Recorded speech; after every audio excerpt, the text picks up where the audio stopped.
Well, good afternoon, everyone. My name is Janet Cordovez, and I serve as the Director of Higher Ed Partnerships at Interfaith Youth Corps, also known as IFYC. At IFYC, my portfolio really focuses on working and supporting professionals across the country as they design and implement innovative learning strategies depending on what that means at that institution in that context. And in particular, I'm responsible for developing and leading key aspects of strategic planning initiatives within higher education, including the Institute on Teaching and Learning for Campus-Wide Interfaith Excellence, which is in partnership with the Association of American Colleges and Universities. And I'll be able to highlight a few of our projects and work with AAC&U through the Institute in a few minutes. I also oversee our partnership with the Hispanic Association of Colleges and University, the National Association of Student Affairs Professionals, NASPA, and our partnership with the Association for Chaplaincy and Spiritual Life in Higher Education. Prior to coming to IFYC 5 years ago and relocating to Chicago, Illinois, I worked in academia for over a decade, always elevating the importance of engaging worldview identity and creating religious policies in each of my various roles. It is a pleasure to be here with you today and to share a little bit of what I've learned in these 15 years of working in higher education, from navigating and cultivating and strengthening interfaith relationships within the academy. To assist me in today's presentation, I want to take a few minutes to introduce you to my colleagues, Don and Noah. Don? Good afternoon, everyone. It is such a pleasure to be here with each of you and to see your smiling faces on camera while we are distant. It's so great to be able to have the opportunity to connect. My name is Don Abram, and I am a program manager at IFYC. My portfolio largely sits at the intersection of interfaith cooperation and racial equity. Much of my programming has been new to IFYC in that we have launched new programming at this intersection, recognizing the urgent need for curriculum around this topic, but also concrete resources in which our academic partners, as well as increasingly grassroots partners, can leverage to advance these conversations. I am working with Janet and Noah on this particular grant project wherein we're happy to bring to bear the resources of interfaith cooperation to address the stigma associated with HIV and AIDS. I also recently concluded a cohort wherein we worked with Chicago partners, more than 47 grassroots and faith-based organizations to tackle COVID-19 and ensure that outreach and literacy around the vaccine was done with an interfaith lens. I also have worked with our partners at CCCU, the Council of Christian Colleges and Universities, to advance conversations around interfaith cooperation and racial justice. Prior to joining IFYC, I was working with Stanford University on qualitative research, leveraging various intersecting identities to bring to bear on public policy. And before that, I was a graduate student at Harvard Divinity School, where I studied race, religion, and politics. With that, I would like to express my elation to be here and excitement, and I'll pass it off to my colleague Noah to introduce herself and her work. Good afternoon. My name is Noah. I'm a program assistant supporting Janet and Don. If there's ever any tech issues or any concerns that come up, feel free to contact me. I'd love to support. All right, I'm going to go ahead and start sharing my screen now so that we can share our presentation. Thank you, Noah. Our goals for our presentation today are threefold, right? One is that we want to increase everyone's interfaith literacy in an effort to expand our network and outreach efforts, right? So that we can have a larger reach in the work that we are doing and that we've proposed. Gain a greater understanding into how to cultivate meaningful interfaith relationships in the academy, and to consider ways of leveraging the interfaith lens methodology to increase fundraising opportunities and to ensure that this work remains sustainable And so those are our goals for our presentation. And to get us started, I thought it would be helpful to just tell you a little bit about IFYC and the various ways that we make interfaith cooperation or work or strive, because it is an aspiration to make interfaith cooperation a social norm.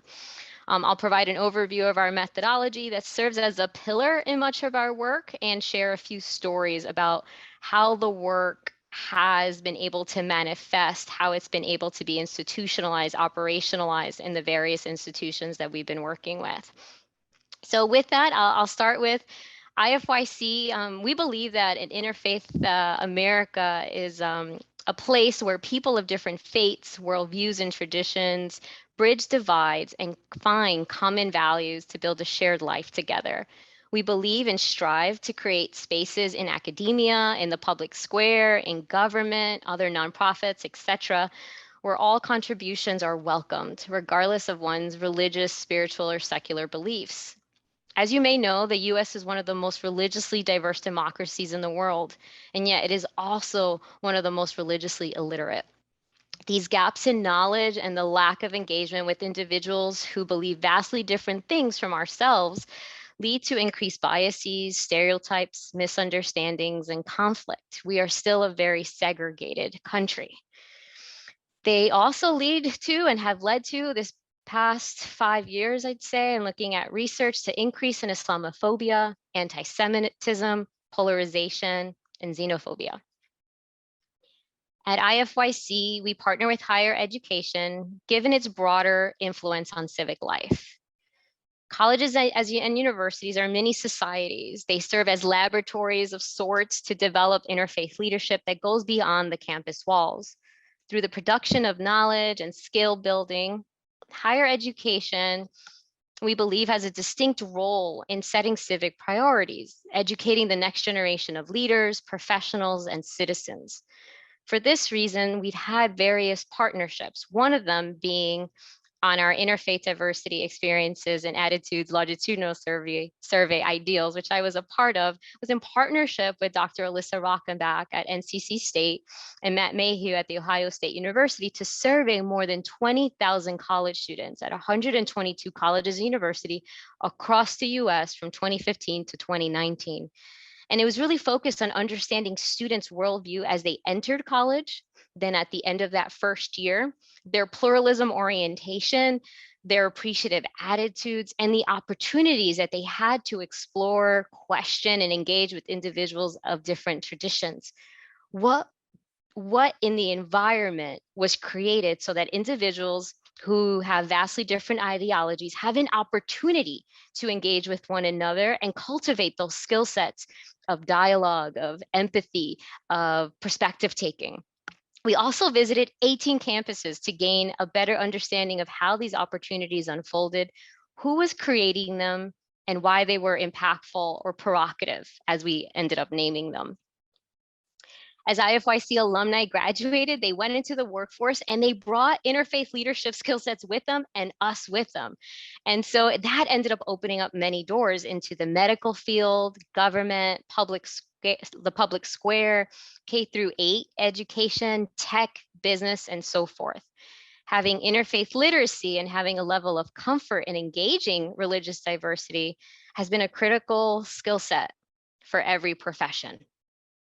Most recently, this was catapulted as our alumni in the health professions were creating vaccines, serving as chaplains, nurses, and doctors in hospitals during the height and the ongoing COVID-19 pandemic, and administering last rites to individuals who were not of their own faith traditions. Dawn and I will share a few stories and learnings in just a few minutes about that. To continue supporting our campuses and to reach new networks, we've developed online curriculum, such as the We Are Each Other's curriculum that you'll hear about in the next few minutes, which focus at the intersection of interfaith leadership and racial equity, and the #interfaith curriculum that focuses on creating virtual bridges of interfaith cooperation, right? So one is, how do you engage across lines of religious difference in brick and mortar? But how do you do that? How do you tackle these big questions and engage across lines of religious difference on TikTok, in VR, in Instagram? So we went forward and created this online curriculum as well. As you'll see on the slide, this is just a snapshot of how IFYC lives out its mission and values to work toward creating a world where interfaith cooperation is a social norm. You know, we exist to advance religious pluralism. That is our work in the US through interfaith cooperation, which is a process in which people who orient around religion differently move toward pluralism. I know I'm sharing a lot of jargon and vocabulary, but we'll make sure to go through definitions and terms just to increase our understanding. And Don will help us through that in just a few minutes. It does not depend upon shared political, theological, or spiritual perspective. People who engage in interfaith cooperation will necessarily disagree on such matters. This is to be expected in a religiously diverse society. We have the right, we support the right to dissent and disagree. The goal of interfaith leadership is to find ways to bring people together, to build relationships, learn from one another, and engage in common action despite and even because of such different fundamental beliefs. We do this by focusing on 3 areas: coming together in a way that respects different religious identities. We build mutually inspiring relationships, engage in common action around issues of shared social concern. The reality is, if we don't work and live together, we'll fall apart. As an example, in this room, we all have different religious identities. And even if we are, just from past conversation, a majority Christian, or have that as a norm or a language and a vocabulary, we express our faith differently, perhaps due to cultural or geographic location, familial influence, language, and so forth. However, though some of us might be Christian, I'll use my worldview as an example. I'm guessing we might disagree on the gender of wisdom. I believe she's a she, and or the importance of Mary, and having different theological claims. But we are still spending time together, learning from one another, respecting each other's identities, working together, building our social capital toward one goal that we're focused on: eradicating HIV and AIDS. Now that I've shared a bit, I'm going to ask Noah to stop sharing her screen so we can spend a few minutes in gallery and seeing one another. And so as she stops sharing her screen, if you go and go to the top right-hand corner and you can click on gallery, this would be a nice way to look around and see one another, right? So we can try to humanize this digital space. Thank you. I'm a firm believer that the expertise is in the room. And so I'd like to pose a question to the group to answer in a poll. So please use either your laptop browser or your phone to go to the link that's going to be in the chat box. And or you can enter the code that you'll see on top, 68401012. And Noah's adding the link and the code to the chat box as well. But I'd love to hear, what has your relationship with interfaith organizations look like in the past? And if you can't access the link, we don't want technology to be a barrier. There are 4 options to this question, and you can just add it to the chat. So if you're having trouble with Mentimeter, feel free to add it to the chat. And if you're unable to mute, that's okay. If you can't access it, that's okay. We'll unmute in just a few minutes and share out. So the question is, what has your relationship with interfaith organizations look like in the past? And the 4 options are: experienced, very little experience, no experience, but have worked with religious organizations, and no experience.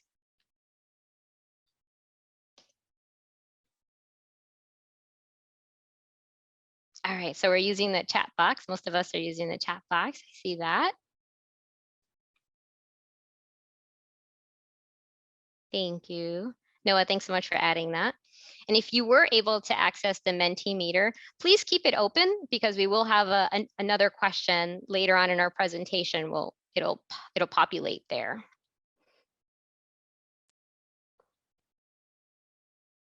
Great, so we have lots of individuals in the group who've had experience and little experience. This is excellent.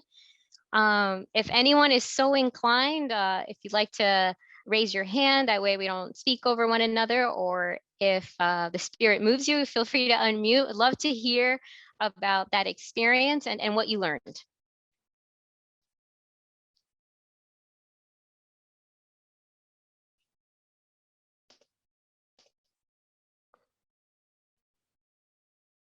I'll speak. My name's Leslie. I'm from Charlotte, North Carolina. Done a lot of coalition work and also worked on ending the HIV epidemic for Mecklenburg County Public Health for just a couple of months. But what I have learned is that and I don't come from a religious background at all, so this was all new to me when I started reaching out to faith leaders, is that often it's not like the forward facing faith leader who you necessarily need to contact. Like, I've learned that there's other leaders within the church, and sometimes they have sort of like niche areas. And so, you may start with some, and also the people who lead faith organizations are like the busiest people I've ever met in my entire life. Like, I don't know when they sleep. So I've learned that it's not always the preacher or the pastor like proper, but sometimes people that are a little lower level that still lead within the church who are actually the contacts that I need to be with. Leslie, thank you so much for sharing that, and I know Don will go into this a little bit more when he shares, especially on terminology, but when we say interfaith, we mean anything from atheist, agnostic to Zoroastrian, and so that includes secular, and we'll go into a little greater detail in a little bit, but I'm glad that you were able to find some of those partners and at the various levels of an organization. Thank you. Would anyone else like to share about individuals that have had experience working with interfaith organizations or religiously affiliated organizations?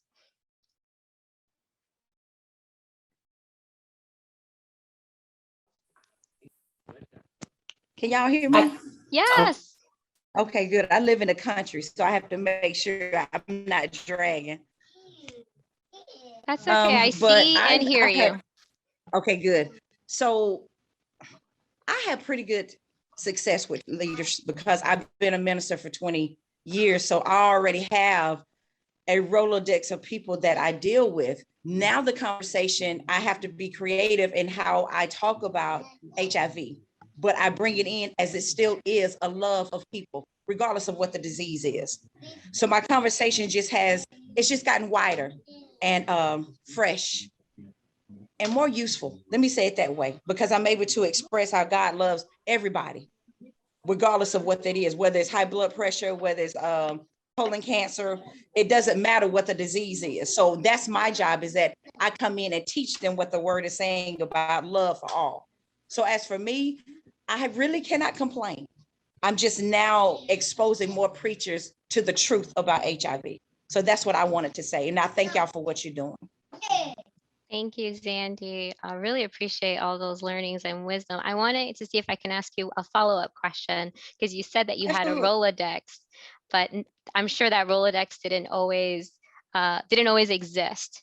And so can you just talk a little bit about cultivating those relationships and how it did get to a Rolodex?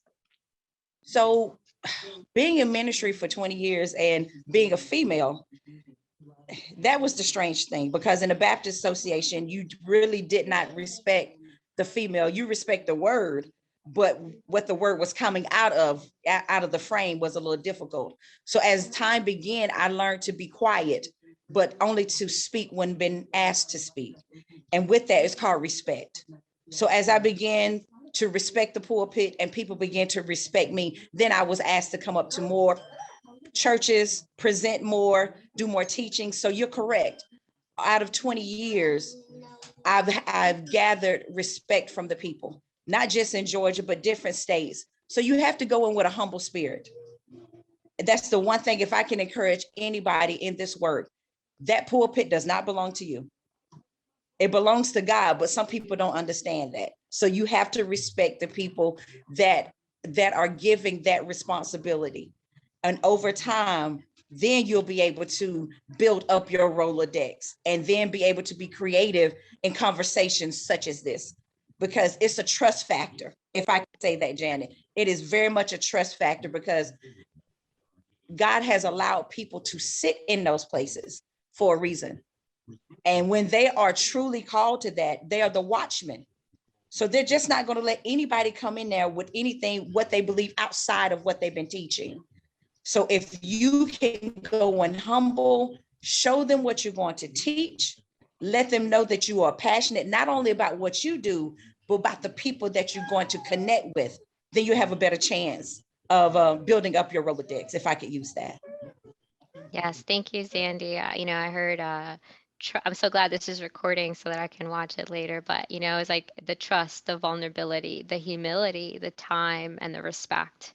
And those are things that we've seen too in our work, and we'll draw parallels on that in a few minutes. So thank you so much for sharing. Helen, and then Reverend Rob. Yes, so hi, I'm Helen, I'm in Dallas. So I've had two experiences in the church because I wanted to get a feel on how people feel about HIV. And at one time, I kind of just used it as a learning process, and it was World AIDS Day. And I was raising some funds at that time, long time ago, when we were doing, you gotta put $1 for a mile or whatever. And somebody just said, well, so why do you do this? I said, because there's a lot of people who are affected. They're like, oh, but it does not happen here in the church.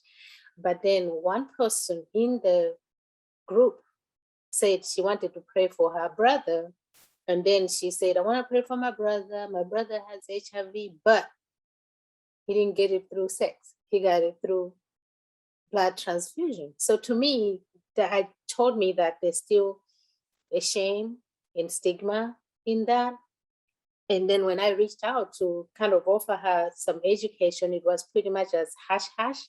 So, there's still a lot of stigma in the church, unless if maybe somebody brings it up in the pulpit, maybe they would. But I see a lot. I saw somebody talk about COVID in the chat, and yes, people are so quickly to say, let's pray for these families that are suffering from COVID, but they can't even say about HIV. They're so quick to say my COVID test is negative, but they can't even say they got tested with HIV. So we still have to, keep educating people in the church and letting them know that people with HIV are same, just like them. And most of the times I feel that, like, I've gone to churches and the people have to see a face. They have to see a face. So maybe that's what we need to do, have people with lived experiences, because there are people in the church who are going through that, but they can't come out. So it's okay to bring somebody else from somewhere to come into the church. Then they can have that conversation. So that's my experience with the church. You got to start from somewhere. Thank you, Helen. Thank you for letting me. No, thank you. Thank you for sharing and how you're continuing to educate and to continue to provide resources. And then, as Sandy said, from narrowing and widening the conversation, right? So thank you for sharing. And then Reverend Rob. So I was just going to share that, so I'm in Atlanta, but my interfaith experience that I think about, the first interfaith experience is really when I was with the Coalition of Welcoming Congregations in Berkeley, California, where there were, a couple of Christians, a couple of Jews, a Mormon, and a Buddhist. And I think what I learned from working with the coalition is the same thing I learned working in the HIV space is when you're at the table, you always have to look and see who's not there. So if you're going to be interfaith, you have to be intentional about being interfaith and get who you can get to start off with, but then you always have to ask, okay, who are we missing? Who else can we invite to the table? And that's the same thing that you have to do when you're working in the HIV space. Okay, this is a room full of cisgender people. We need some transgender people at the table. Or this is a room full of people that are not living with HIV. We need somebody living with HIV at the table. So, if you're going to be inclusive and interfaith, then you have to be intentional about it. Thank you. These are all such wonderful strategies and things to keep in mind. Brittany, do you mind if we come back to you in a little bit, just so I can keep moving on with some material? Is that okay? Okay, thanks. The various strategies that we need to consider and the parallels from the work. So whose voice is not here and whose voice isn't being centered, right? I love those questions. Questions are so important. Our work at IFYC brings us into various sectors, from working with chaplains, from higher education, from corporate to government, et cetera. And for that reason, different contexts require different resources, but I thought it would be helpful to share one of our building regular interfaith dialogue through generous engagement. It's short for BRIDGE resources. And I wanted to share with you in particular the hospitality write-up. It's a resource that highlights various ways of knowing faith and traditions that call us to be hospitable. Noah is adding the resource to the chat box, but you can also find it in the Google Classroom. This is one out of 11 modules that was created to activate an awareness around worldview engagement and develop skills to help foster this interfaith cooperation. The content in the modules focuses on increasing our own confidence in engaging and articulating our religious and worldview diversity through introducing foundational theories, concepts, and then also some guided reflection. It helps us with interrogating biases that we might have, and of course, an opportunity to practice it all. Each module is available to you and it's free for download, but I wanted to share the hospitality ones so you can kind of get an idea of what they look like and if you could use it for the spaces that you're in. As I shared earlier, IFYC works to create spaces that respect different religious differences, builds mutually inspiring relationships, and engages across lines of religious difference to work toward a shared social concern. With that, we're going to spend the next, let's say 10 minutes or so doing just that, respecting one another, building mutually inspiring relationships, and starting to hear and learn about our shared social concerns. Depending on the numbers, we're going to break out into small groups of 2 or 3. And the objective is just to introduce yourself, obviously first, hello, and whatever else you'd like to share. And it's to answer one question. And there are 3 questions in total, but we'll do one at a time, then we'll come back to the larger space and then go back. This is an opportunity to begin centering the conversation around interfaith cooperation and how it shows up. It's like a low to high risk. It's also an opportunity to get to know one another and then follow up and increase our own network and social capital. So the first round, again, after you say hello, you'll answer the following question. And this is supposed to be fun.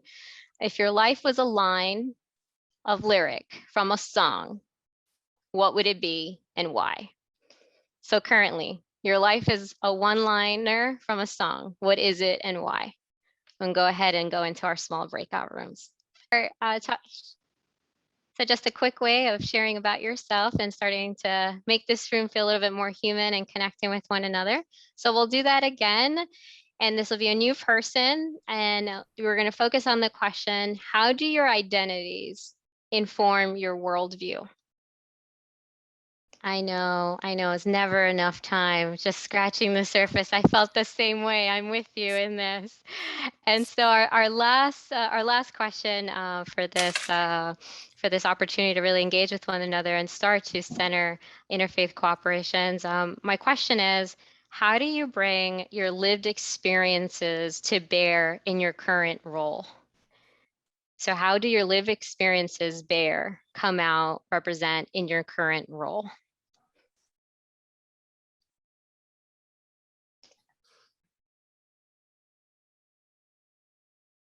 Y'all know y'all cut like most of us off like dead in the middle of the conversation, right? I just had to be the one to say it. I'm just letting you know. No, there should be a button, right, where you could do +1, like one more minute, right, like on the side of your Zoom screen. But thank you so much for doing that. We really wanted to, one part is our methodology on like cultivating mutually inspiring relationships, but also an activity, and you can change your questions that go from low to high risk. We're really starting to center the person, their work, and then the impact that they have in the community, because this is one way of widening what people think fits under the work of interfaith partnership and interfaith cooperation. So thank you so much for doing that.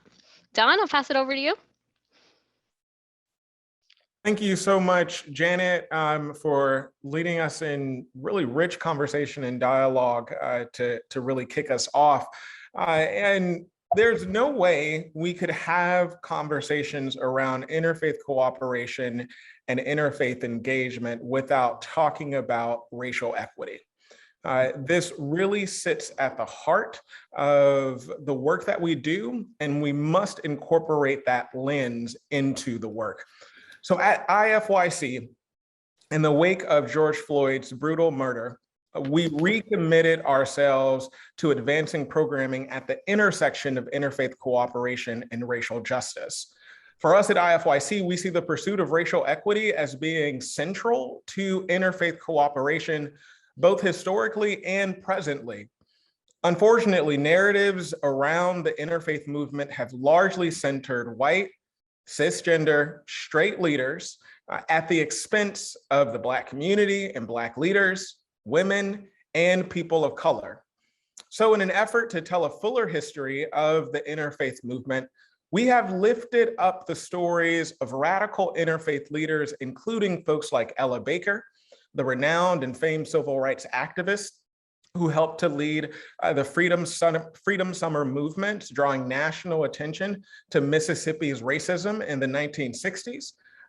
We also want to lift up leaders like Mahatma Gandhi, a Hindu leader who was inspired by the Sermon on the Mount, and a Russian Christian writer whom many of you may know, Leo Tolstoy. And of course, his teachings went on to influence the Reverend Dr. Martin Luther King Jr. in his fight for jobs and freedom for African Americans.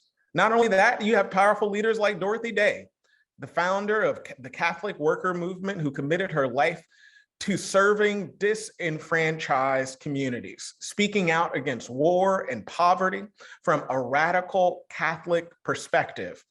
Throughout her entire activism career, she also spoke adamantly against anti-Semitism.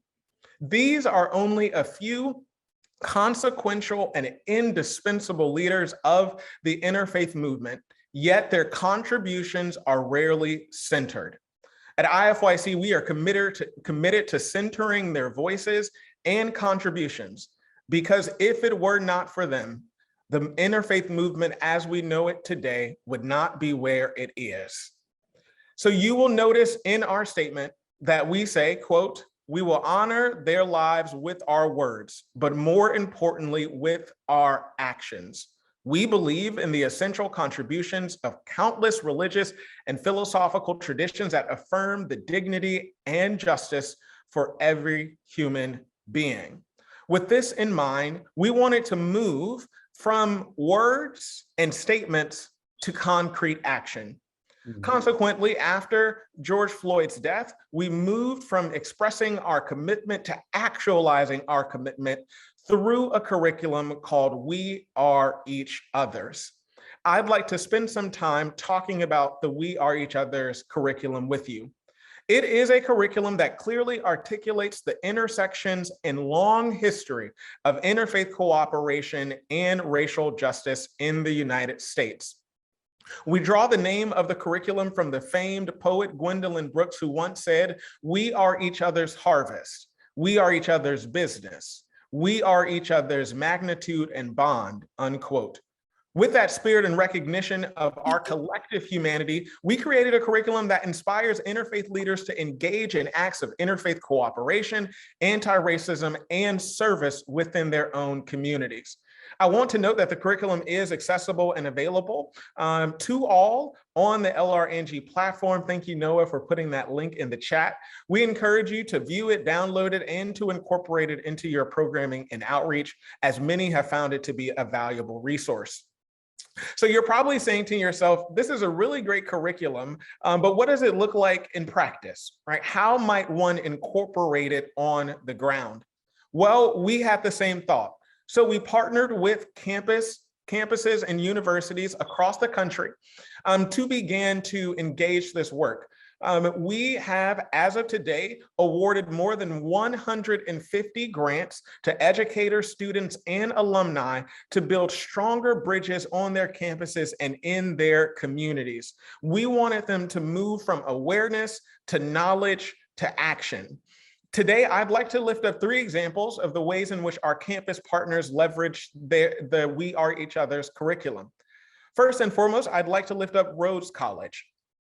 Under the direction of Reverend Beatrix Well, they used the curriculum to inspire interfaith cooperation through art and storytelling. Students were given the opportunity to explore expressive creation through art and public speaking and preaching as it relates to racial justice and their spiritual worldview.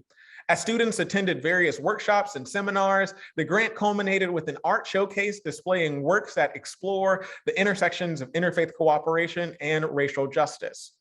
We also have another partner at Tufts University. The Tufts Hindu Chaplaincy worked with the North American Hindu Chaplains Association to support active decolonization and unlearning of the various forms of the Asian model minority myth. They did this through a series of public conversations and proclamations of wrongdoing and apologies for harm. Lastly, I'd like to lift up Miami University of Ohio. They hosted a panel discussion entitled The Remembrance Project. The goal of this project was to create greater awareness and understanding about racial terror lynchings and to begin conversations that advance truth and reconciliation. As an interfaith organization, IFYC is committed to cultivating interfaith leaders, all right? And interfaith leaders are the ones who have conversations that recognize the times that we are in. And there are a few skills, right, that we encounter over and over and over again in our work, not only on the ground, but also through empirical data and evidence. I'd like to run through a few of those skills with you. So first and foremost, what we see is if you desire to be an effective interfaith leader, one of the skills that we have seen effective interfaith leaders have is building a radar screen for religious diversity. You're probably wondering, what does that mean? Well, it simply means that when you look out in the world around you, you acknowledge the ways in which folks who orient around religion differently may interact with the space or community. A really great example of this is I was recently on a Syracuse campus consultation. And while I was in the chapel office building, I was able to visit their entire operation, which is amazing, by the way. And as we were in the washroom, we visited the washroom because they said, we want to show you something. So we went inside the restroom, and while we were there, we actually saw that the chaplain there decided to input foot washing stations. Of course, foot washing is incredibly important, particularly for our Muslim siblings who want to clean themselves prior to engaging in ritual. This is a great example of someone using their interfaith skill, which is using a radar screen for religious diversity to say, we should change the space to meet the various religious traditions that exist in this space.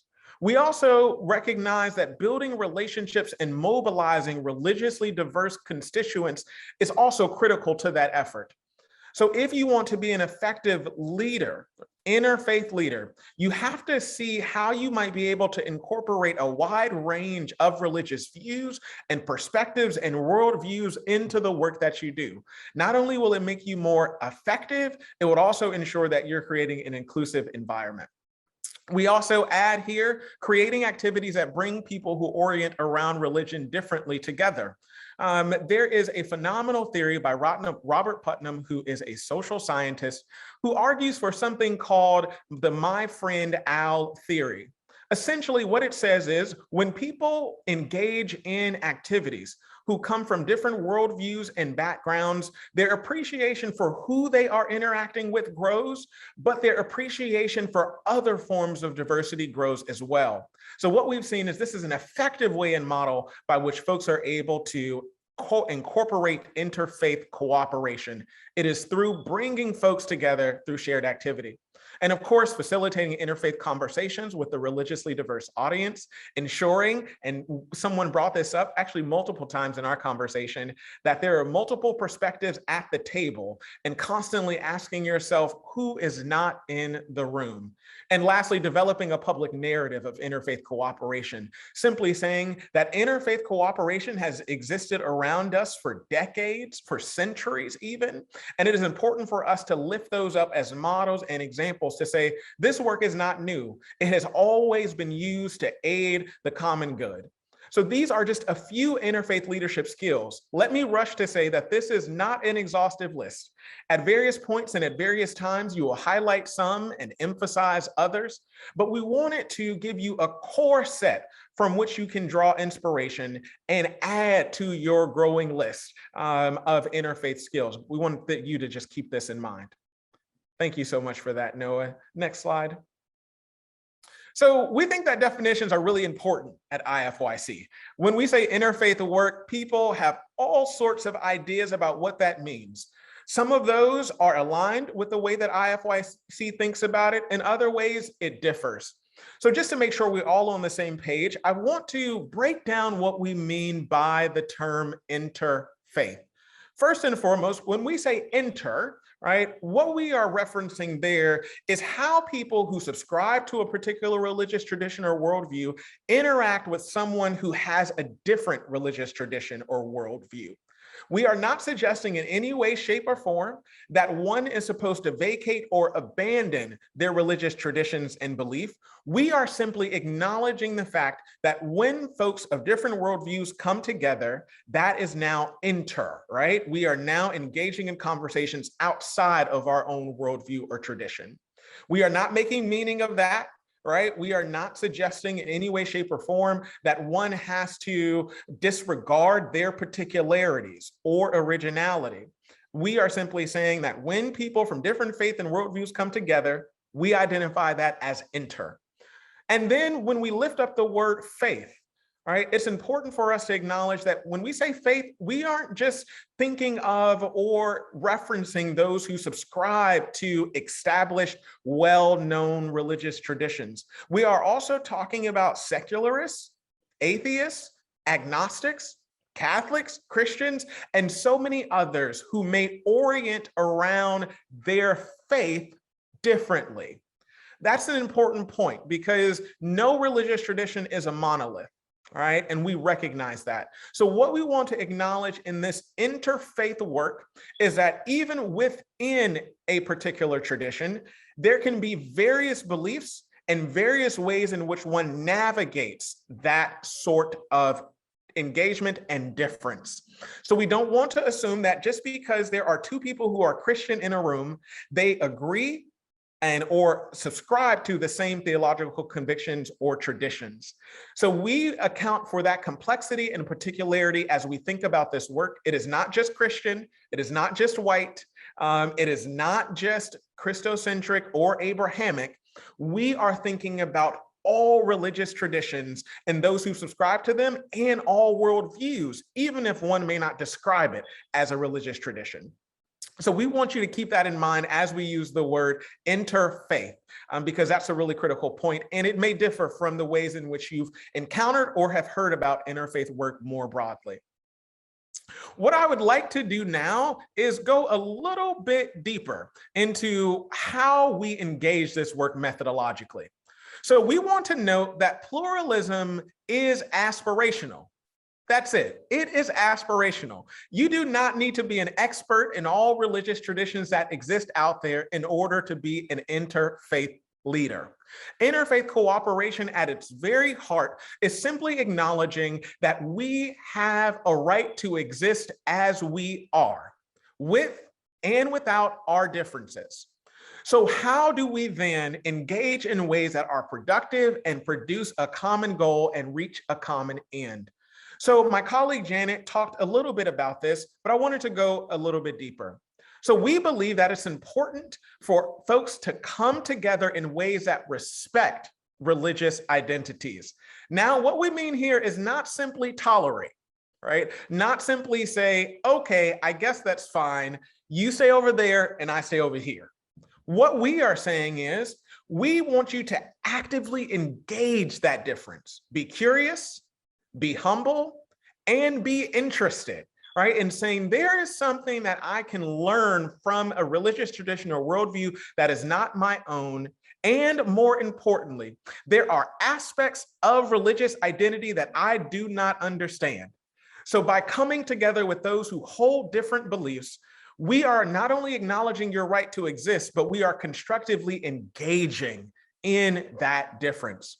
And we do so recognizing that we have something to learn, that there is something in those relationships. There is something when you engage difference and bridge building, wherein you can walk away more informed and mutually inspired, where someone is gaining something from your tradition and you're gaining something from their tradition.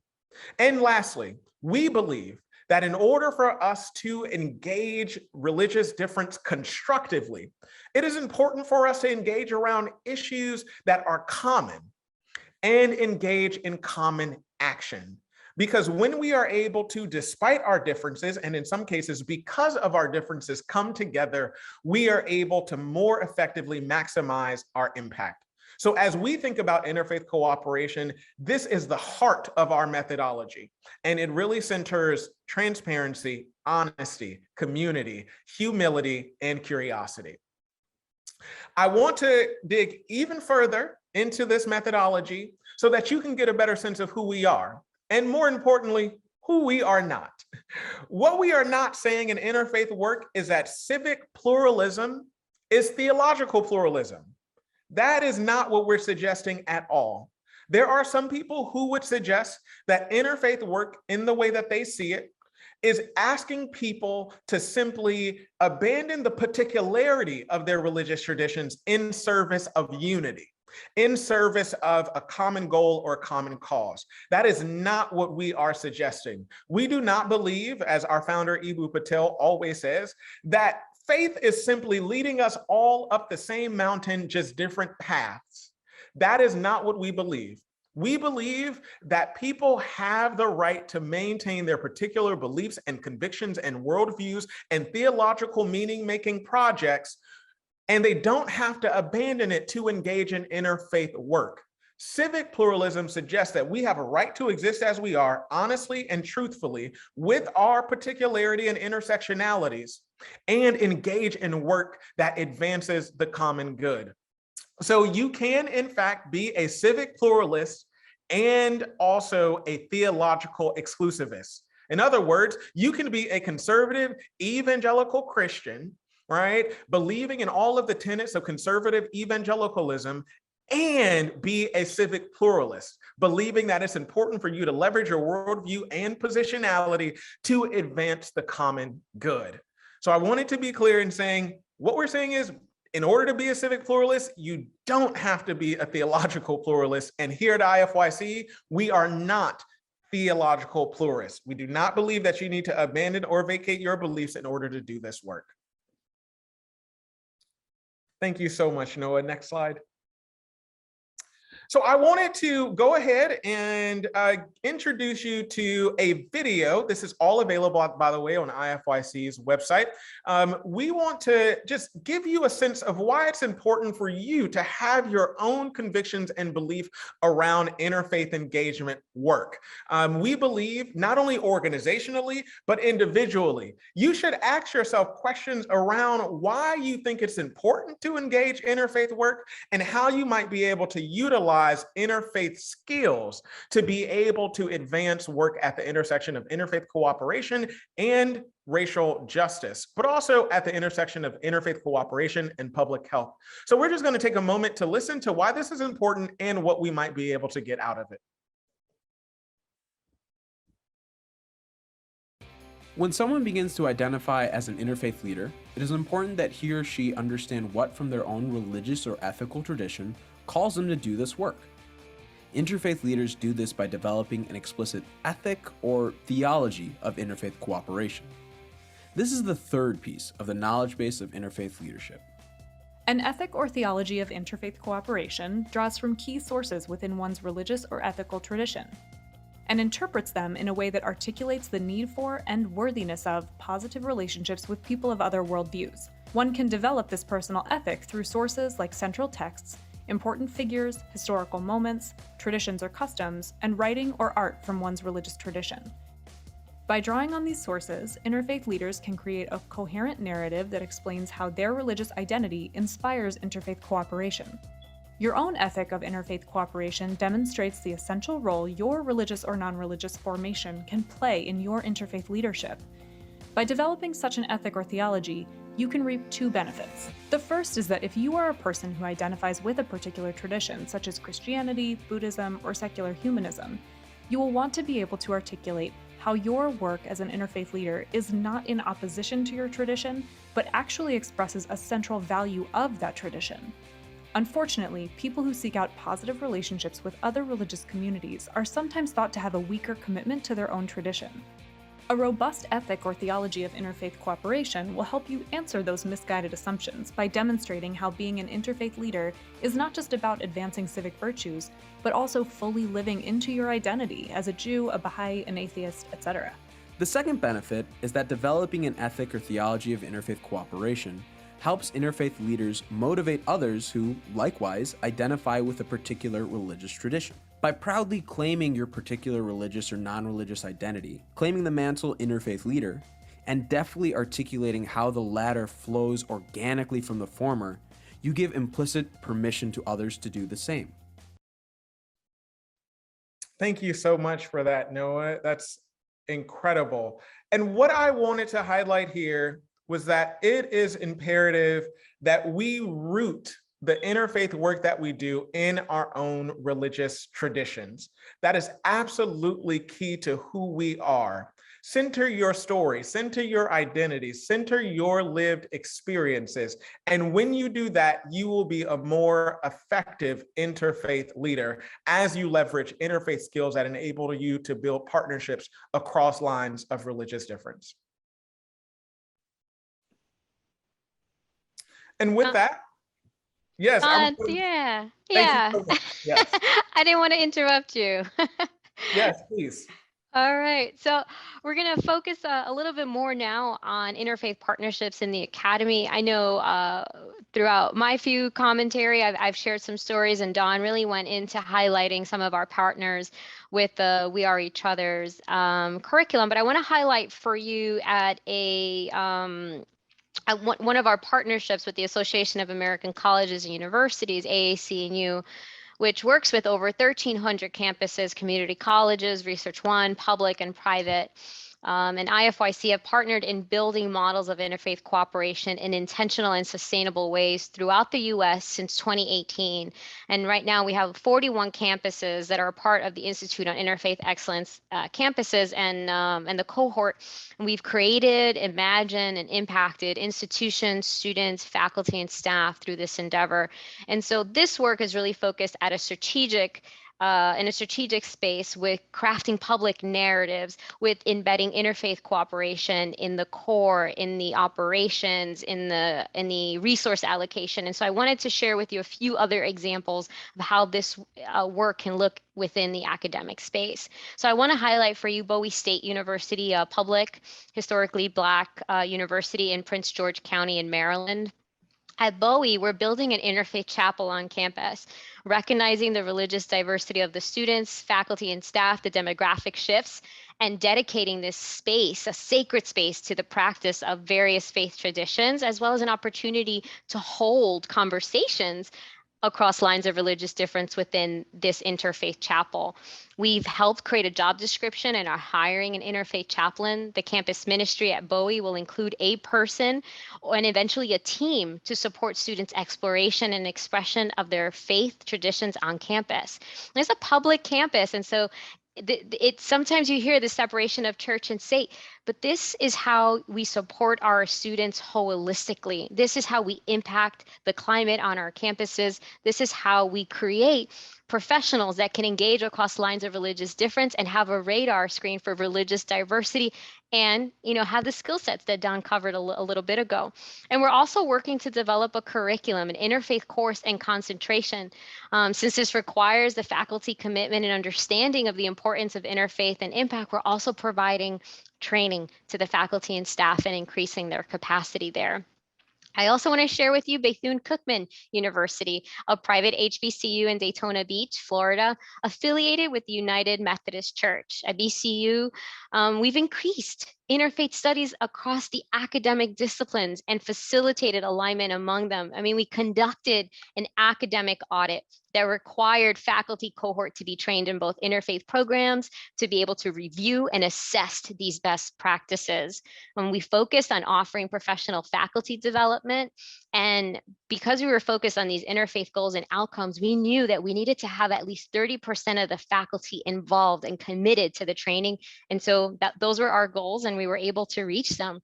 To broaden our efforts at BCU, we involved over 400 faculty and staff and students in co-curricular programs and events over this past academic year that really complemented what was occurring and what we were learning in the classroom, and being able to take what happens, well, I guess last year was in the virtual space and the brick and mortar, and really bring it into practice, right? Theories and methodologies are only as helpful as they can impact real life and real situations. The last example that I want to lift up for you is Embry Riddle Aeronautical University, private aeronautical university in Florida as well. They're in Daytona as well. They identified concrete learning opportunities to integrate aspects of religion into existing classes and develop strategies and learning outcomes for integrating interfaith excellence into the new faculty orientation. So as they were onboarding new staff, onboarding new faculty, interfaith competency, interfaith work was at the center. They've also redefined their diversity module and required that first year students that transition into the college University 101 to include an interfaith and worldview diversity. And so this is an opportunity to think, if you offer a diversity module, if you have an onboarding process, is there conversations about interfaith leadership, interfaith cooperation within them? There might be an opportunity there. And wanting to share their story and work, they reached out to their community and employers, and had this communication and marketing communication strategy to really highlight the importance of religious diversity to industry partners, to highlight how critical and necessary interfaith leadership skill sets are needed to the aeronautical industry. Not every partner comes through the Institute of Interfaith Excellence or has a curricular component. And so I like to highlight for you two more stories from the field. And this goes to that component of cultivation and time. And I know in my small group one-on-one, we talked about that sometimes when we want to center religion, we have to talk about it. We have to go sideways, and we have to think what is crucial for our partner, and then highlighting for them the religious worldview interfaith component to it, right?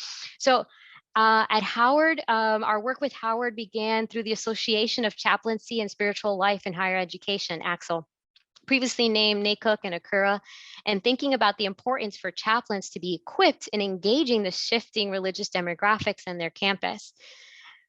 So as we were cultivating these relationships, we began presenting and creating opportunities for this network to engage and be a part of the work.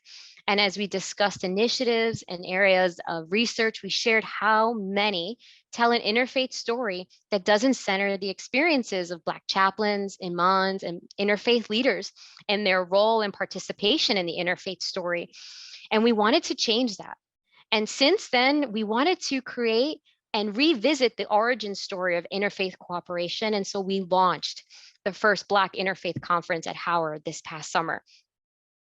At Georgia State University, as part of their Talk Tuesday program, which is a virtual series of workshop conversations that provides a forum and amplifies voices of marginalized and underrepresented communities around various topics of intersectionality and social justice, we held a workshop that centered Afro-Caribbean rituals, faith, and traditions, who we are, who we were, and who we are.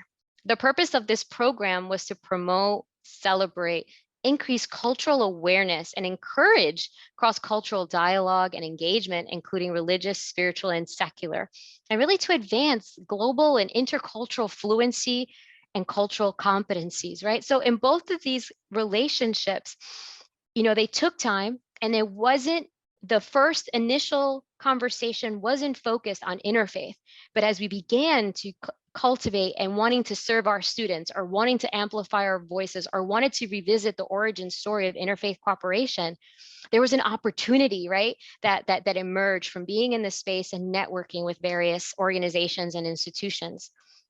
I share all these stories to lift up different examples of how interfaith literacy, interfaith cooperation can be embedded, discussed, coupled to move toward a shared social concern, right? And to move that social concern forward. A few of the examples I shared were about the importance of communication and intergroup dialogue, right? Building empathy. And another was about minimizing biases and how harmful single stories can be. And another was about professional competencies and expectations of the workforce. There are various ways to establish interfaith partnerships and cultivate relationships with academic institutions. And we wanted to provide you a breadth of possibilities. There are other ways as well. And for the next few minutes, I'm going to ask Don to share about our most recent work at the intersection of interfaith cooperation and public health.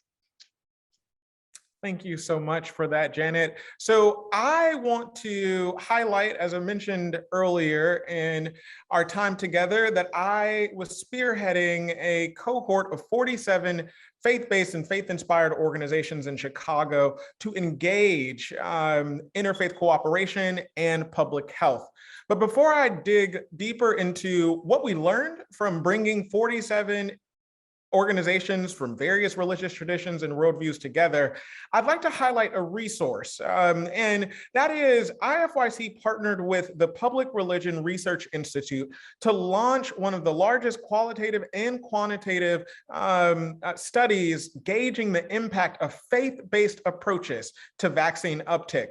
And what we found, quite simply, is that faith-based approaches to the vaccine is incredibly important, especially for those who are vaccine hesitant or vaccine reluctant.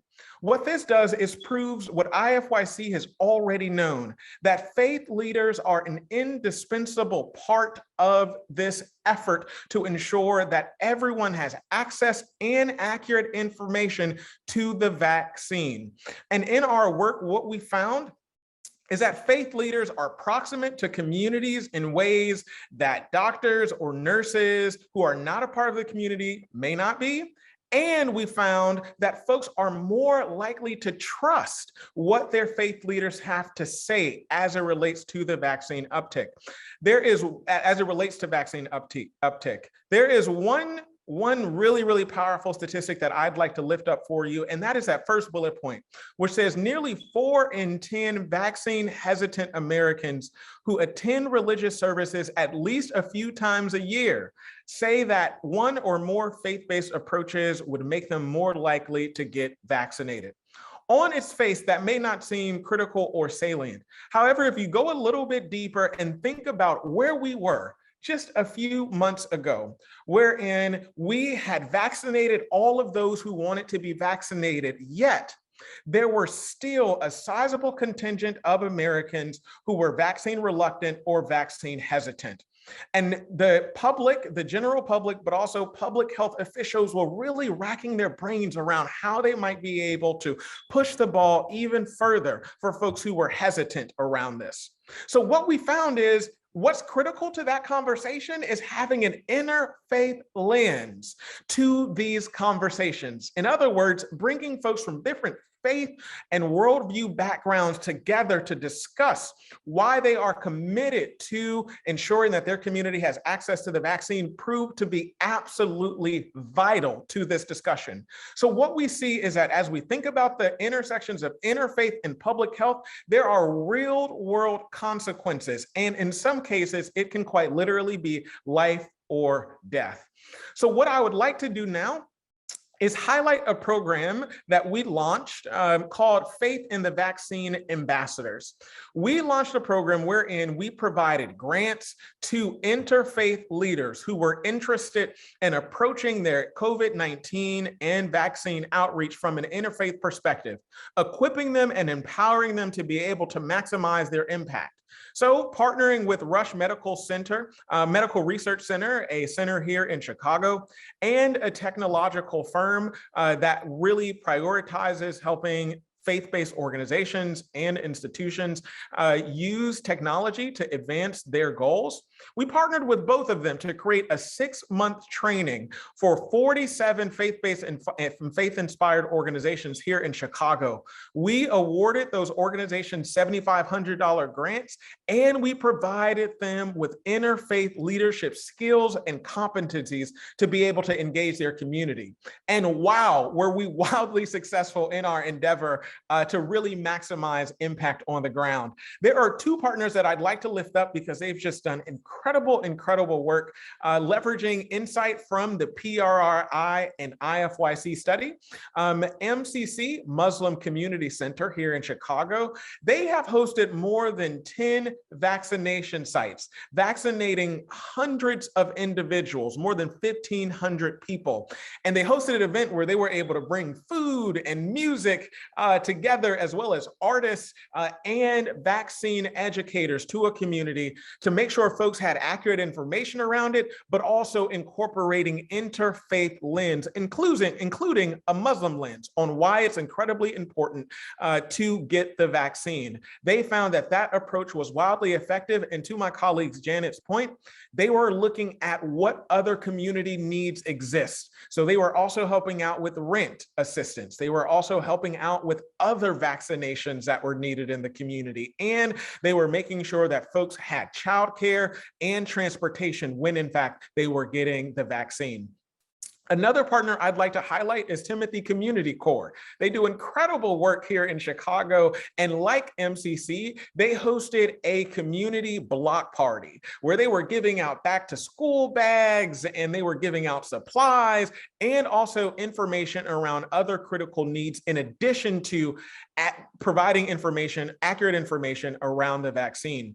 So what we saw in our partnerships with faith-based and faith-inspired organizations on the ground is that when they adopt an interfaith approach to this work, they're able to meet community concerns and answer questions that acknowledge the religious diversity that exists within their own tradition and outside of it. So when we encourage them to engage collaboratively, create partnerships across lines of religious difference, they are able to maximize their impact and create partnerships that they can build on for other public health endeavors. So I want to share with you just a few things that we learned by bringing 47 organizations together across religious worldview and philosophical differences. First and foremost, we saw that they were able to build institutional capacity. What we know, especially as we think about Black and Brown, nonprofit and faith-based organizations, is that unfortunately they often don't have the necessary resources that they need to meet community needs. So when we brought these 47 organizations together, we actually saw that they were able to actually build capacity by sharing resources and opportunities and grant opportunities as well, to be able to share with one another and therefore maximize their impact in the community. What they realized is that they were more effective together and were able to build up their capacity to make an impact when they were in conversation with one another, talking about religious difference and worldview difference, yet uniting over the common goal of making sure folks have access to the vaccine. We also saw that resource sharing was critical. During this time, information was moving rapidly. There were funding sources that were cropping up. And if folks remained in their silos, they would not be able to actually share information with communities and organizations that needed it the most. So by coming together, they were able to increase resource sharing. Another critical piece here, and we know this in the work that we do, and so many of you know this, is that rapid response is absolutely critical, especially in public health scenarios. So what we saw is folks were able to share real-time information where they were able to talk about where a clinic was being hosted or where Black doctors were being featured or where resources tailored to Black and brown communities were a priority. And when they could share that information, they were better able to respond to urgent needs that were cropping up in their own community. And lastly, information sharing. What we saw is that as COVID was happening and resources were rolling out and tons of information was being shared, oftentimes that was being done in silos. But when these 47 organizations were able to come together across lines of religious difference, they could share information in ways that made it equitable, that ensured that every community had access to the same information at relatively the same time. These are just some lessons that we've learned that can be beneficial to you as you think about building relationships and partnerships at the intersection of interfaith cooperation and public health. And no doubt it will be critical to our collective goal to leverage all of our tools and skills and expertise and knowledge to contribute to this fight against the HIV and AIDS epidemic. So now we want to get your thoughts on how you have related to or worked with interfaith organizations in the past, right? What has it looked like for you to build relationships with interfaith organizations previously? So my colleague is going to go ahead and drop a link in the chat, very similar to what we did earlier in the presentation. We're going to drop that link. We encourage you to click it. You can also send a text message if that's easiest for you. And we also had a lot of folks who were writing in the chat if for some reason you are not able to provide sort of insight and answers to that question. So you feel free to take a moment and tell us how have you addressed issues at the intersection of interfaith and public health? What does that look like? Give us examples, give us words, right? What has it looked like for you to address concerns at the intersection of interfaith and health? We did it with COVID-19. And we saw that with vaccines, but we know as so many other people have mentioned, you can also do it with diabetes or high blood pressure or vaccines overall, not just the COVID-19 vaccine, but so many others. There are so many ways that you can actually address issues at this intersection. So how have you done it? Just share with us a few thoughts. We see that when you do this, persistence is really critical and really important. You can say words, you can say even at events that you've hosted or public conversations that you've had, whatever comes to mind as you think about what issues have you addressed at the intersection of interfaith and public health? What are the learnings that come out of it? Someone says you need to be persistent. That's really critical and important. You're absolutely right, especially when you're dealing with faith leaders. I see that L. Nicole Stringfellow said that words like public health and sexual health lead to better quality of life. That is spot on and so important. And of course, finding commonalities. To our point, public health can be a really great way for you to build partnerships, saying while we come from different worldviews, these public health concerns impact and affect all of our community. So it's important for us to come together. I see shared best practices, expanded conversation, new partner opportunities. All of that is exactly right. And the way that we think about leveraging our skills and expertise in interfaith to address public health crises. We also said trust. All of this is a part of the way that we understand our work and sits at the importance of us advancing work at this intersection, because there is so much possibility, so much opportunity, and ways that we might be able to expand our collective impact if we come together saying we have common issues and common concerns, and let's come together to build partnership across lines of difference to make that impact.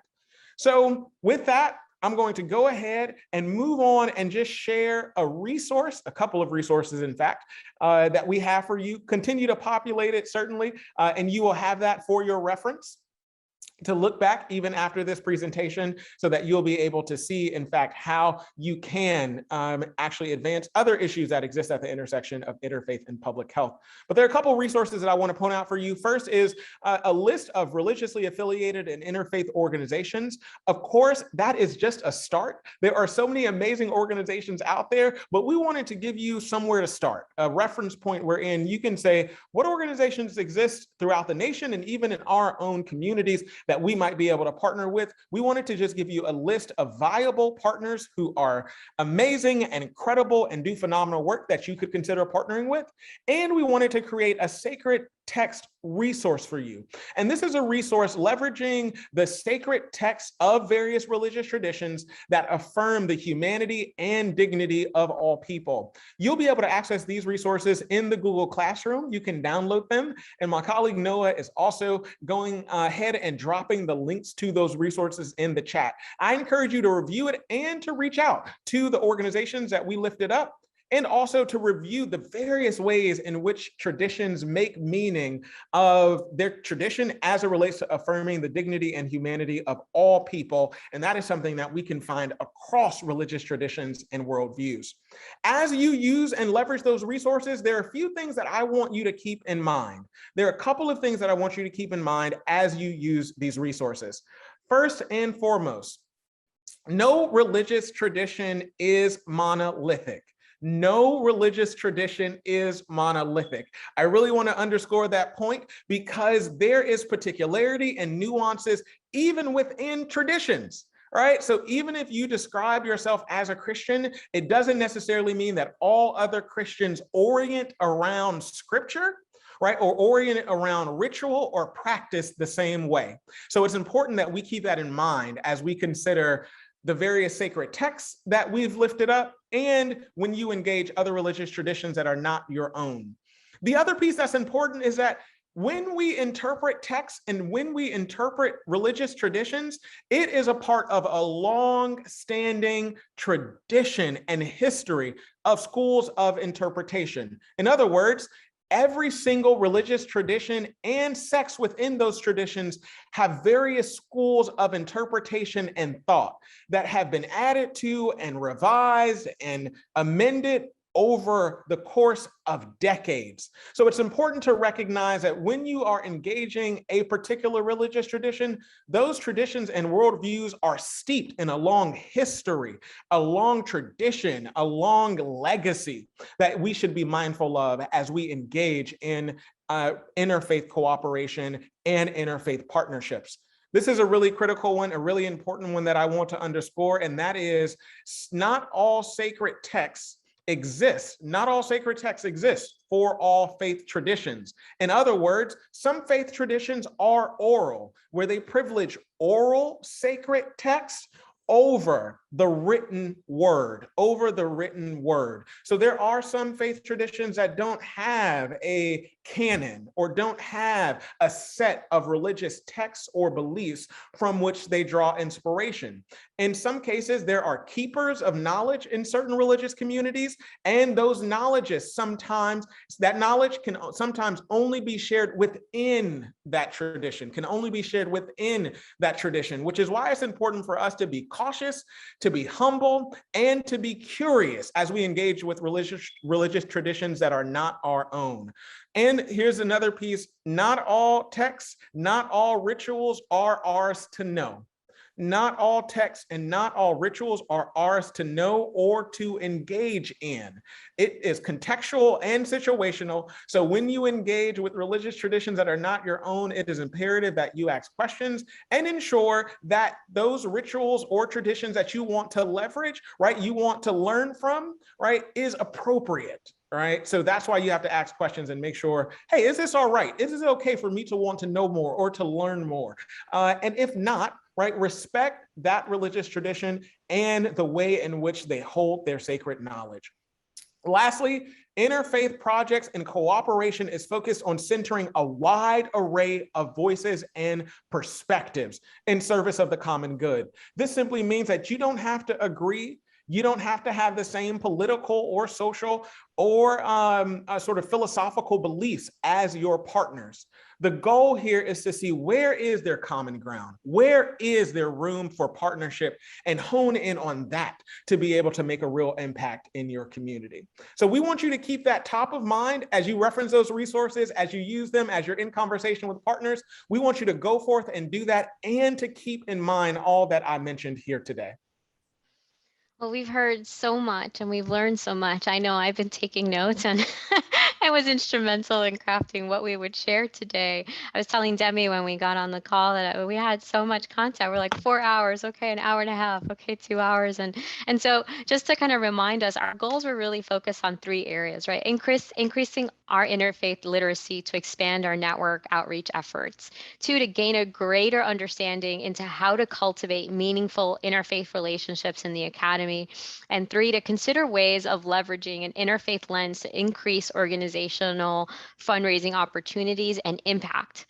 So with that, I'd like to spend a few of our minutes, our remaining minutes together in what I'd like to call an asset mapping activity, right? So this is an opportunity to reflect on everything that has been shared, from text to what we learned in public health, to the stories from academia, from how we engage with one another and started to share a little bit about what calls us into our work, as well as an opportunity to write out ideas and concrete next steps. As one of the most difficult things I find in this culture, in this Western culture, is that your time is constantly scheduled and there's constantly another thing happening. And so since we still have 27 minutes held for us to engage in this work, let's use it, right? We have the time, so let's use it. So for the next few minutes, I'd like to ask you to grab a piece of paper or a pen or open up a notes or document app on your laptop. And at the center of your page, I want you to write the goal of your project. How are you destigmatizing HIV and AIDS? What was your goal? What was in your action plan, right? So what is your goal for your project? For us at IFYC is partnering with HBCUs, HSIs in the South to destigmatize HIV and AIDS. That would be our goal. You know, and it might be for you, increase awareness, build coalition, partner with, create resources, launch a platform. I remember reading about someone launching a podcast. Whatever it is, write it at the center of your page.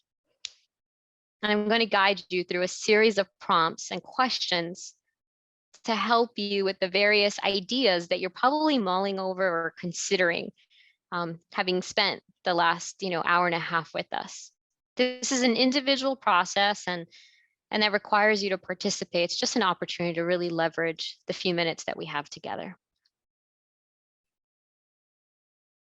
So I'd like to ask you your first question, now that you have your goal at the center, your first question: do you know the worldview of your current or potential partners? How could knowing this information be helpful? So thinking about your context, your work, your goal. Do you know the worldview of your current potential partners? How could knowing this information be useful?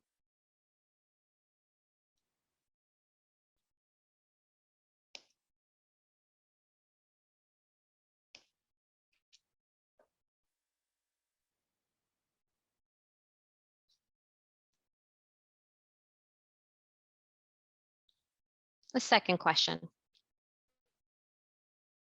We lifted up various partners in the academy, right? And the various ways to possibly create these partnerships. So can you partner with the university and academic institution in your community?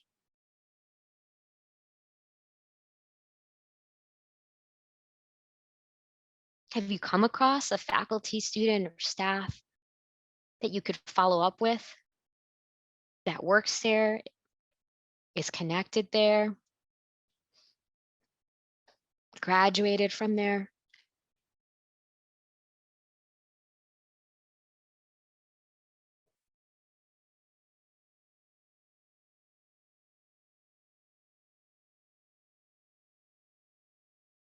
The third question. Who or what organizations can you partner with that you hadn't considered?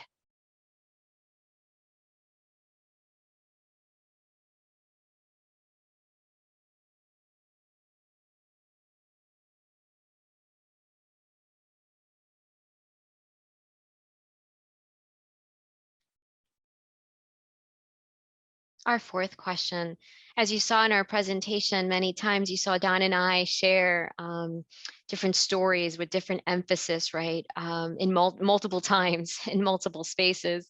And so do you have a model of a successful partnership that you can share in your newsletter, in your social media outlets, with your community, with your institutions, current and potential funders, that shows a successful interfaith partnership with your organization and the impact that you were able to have, or the conversations that you began?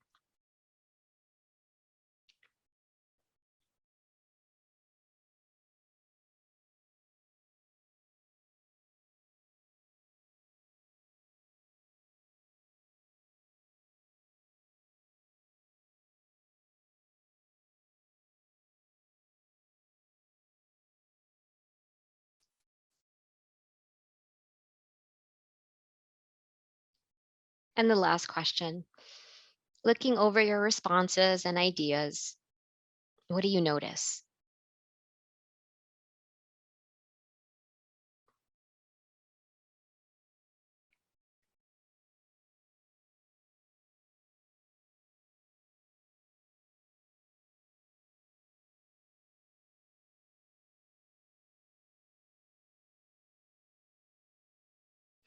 Thank you for walking through that activity with me. I think it's critical that we have individual time with our thoughts in the space where the ideation is occurring, where we are gathered and thinking about our impact and eradicating HIV and AIDS, or demystifying and destigmatizing HIV and AIDS in the South or in our communities, right? Depending on your goals, it's so powerful to be in the space with others that are working towards that common goal. There's such solidarity and momentum in that, and so to take this time to kind of garner all our ideas and write it down. But the second step that's equally as important, after you spent time alone with your own thoughts and thinking about your organization and the various questions that I pose, is to begin to articulate it. It's to begin to share it. So we're going to do that now, right? So now, to help further ideate and solidify our ideas, we're going to head into small breakout rooms, just one or two other individuals, just depending on room. This is an opportunity to share with your colleagues, right, that are working towards a similar or in tandem goal, right, a goal, and ask questions that seek clarity, of humility, of curiosity, and support, and share resources, and to articulate a vision for your work and project. So we'll go into these breakout rooms for about, let's say 8 to 10 minutes. And then after that, we'll come back and Don and I will share a few resources and wrap up our time together. But the next, 8 to 10 minutes are really for you to concretize your ideas, articulate what they are, and for us to serve as resources to one another and ask those questions and share other resources that we hadn't considered, and maybe make connections for one another. All right, so with that, we'll go into our small breakout rooms. Thanks, Noah. The floor, we'd love to open up the floor and hear some insights. And sorry, my computer just prompted me that I wanted to reboot, and I said no. Some insights and some learnings. I know earlier in our time together, and they might not be here, pastor from Trinity AME Church, Whitney, if you're here, love to hear from you, just to make sure we get to have your voice in this space. But I'm looking around the boxes and I'm not seeing you. So I'll just open up the space. Any lessons learned, or things that would be helpful for the whole group to think about or mull over? I just want to jump in and say that you guys, first of all, did an amazing presentation. And I do mean amazing. When I say charged, like I really feel charged right now. I was just telling the small group that I was with, Larita and Mark, and I was just telling them that basically, so I'm working for a healthcare organization reaching out to faith-based organizations. And so I was telling them with some of our other siblings, as far as, the Jewish community and the Muslim community that we have here, I hadn't had as much success, but you guys have charged me because I was telling them I was getting ready to send out a letter anyways, inviting, the faith-based organizations to our Faith and HIV conference. And I was telling them that from this conversation, I'm charged to actually write that a different way today, inviting them to a partnership. And then we could talk about the conference later. But sincerely, like this has been an amazing presentation. Just from, and Don, I cannot express like the energy and the passion that I hear from you and the best way that I can explain it is that sincerely, what I'm saying to you right now is what other people sometimes say to me when I'm talking and I don't know how to always receive it. The passion that you have given in this presentation has really, really charged me to reach out in an amazing way. And I'm excited to kind of collaborate, even with those who are in the grant funding with us. I'm excited to collaborate and do some different work and just reach out in different ways. So thank you so much. Thank you too, Janet. Awesome, awesome job, you guys. Thank you. That was just so thoughtful and heartfelt, and it's so nice because a lot of times I don't think we create the space to really thank one another again, because we're constantly moving from one thing to the other, and to really share praise. And Dawn and I and Noah have been working on this for months, and so to hear that is just really gratifying, and I'm just extremely grateful. Donna, I don't know if you want to jump in and add something to that.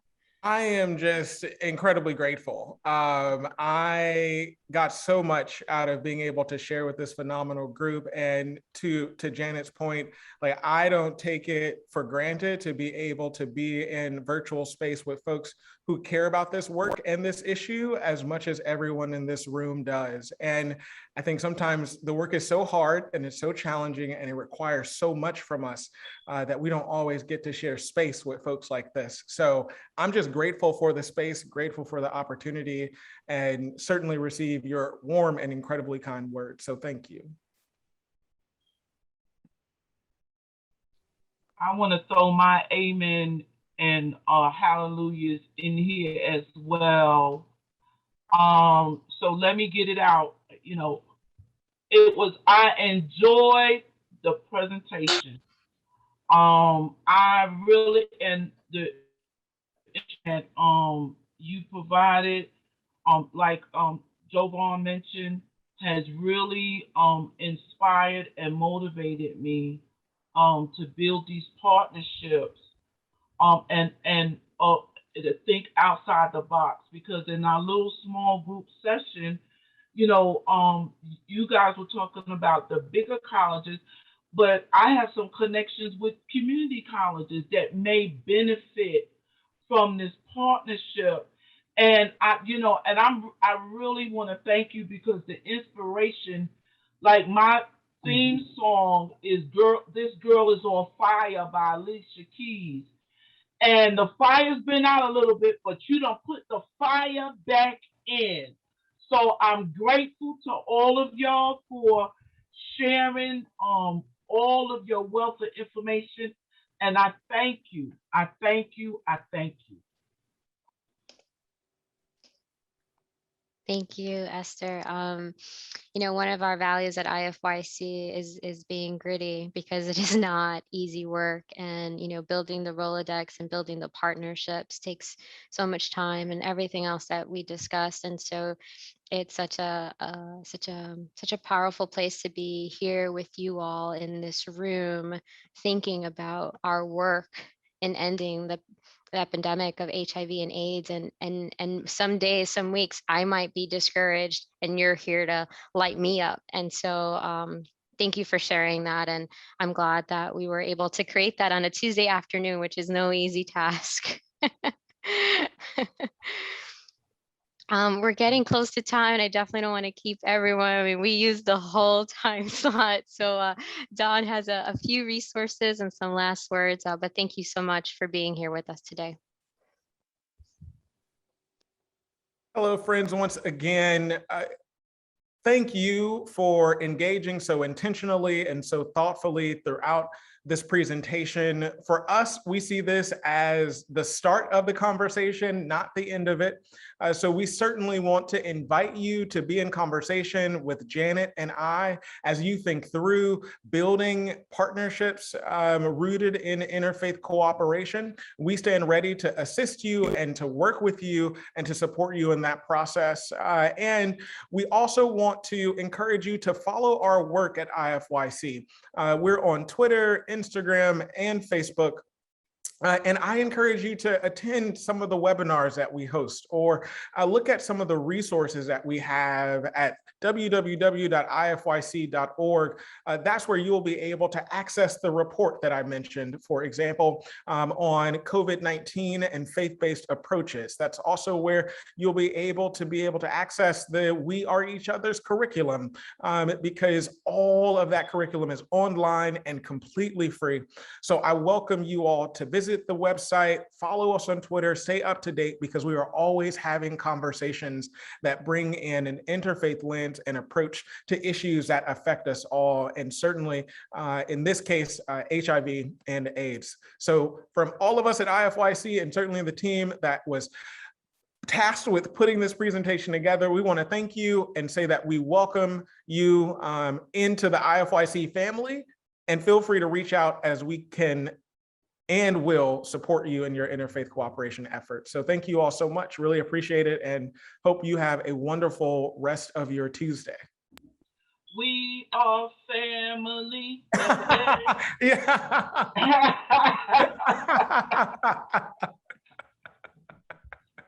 Now I'm part of